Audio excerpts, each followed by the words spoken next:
The London system starts with the move 1. d4.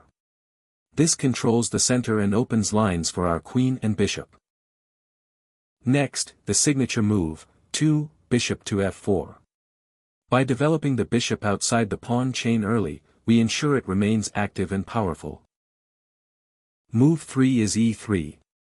This solidifies our d4 pawn and prepares to develop the light-squared bishop. Move 4 is c3.